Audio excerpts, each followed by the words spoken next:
चांगले क्षण टिपताना कधी असं काहीच सुद्धा कॅप्चर होतं. तर आज राजनंदिनीचं रुटीन शेअर करते. राजनंदिनी सध्या 8 ते 9च्या दरम्यान उठते. माझं आवरलं होतं आणि उठल्यावर मग राजनंदिनीचं थोड्या वेळ खेळणं चालू होतं. मी माझी कामं आवरते. किती शहाणी आहे बघा.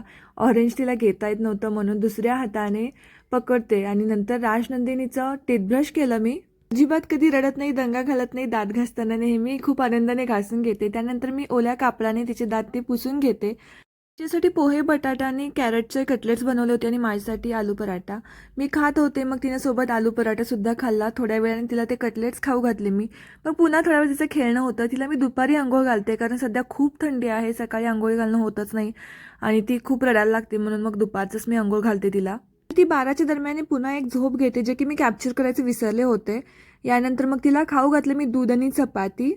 पुन्हा मग दिवसभर खेळते आणि संध्याकाळी मग 5 ते 6च्या दरम्यान पुन्हा 1 ते 1.5 तास झोप घेते ती. काही तिचे बाबा आल्यानंतर मग पुन्हा बाबांसोबत थोडं खेळणं होतं. फुटबॉलचं सेशन होतं त्यांचं आणि मी जराशी निवांत दिसले ना की मग अशी अंगाला चिकटून बसते माझ्या.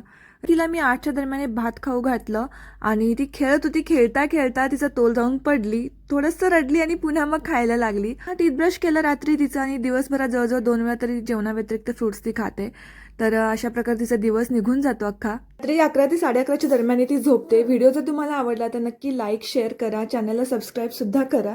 तर चला भेटूयात नेक्स्ट व्हिडिओमध्ये. बाय.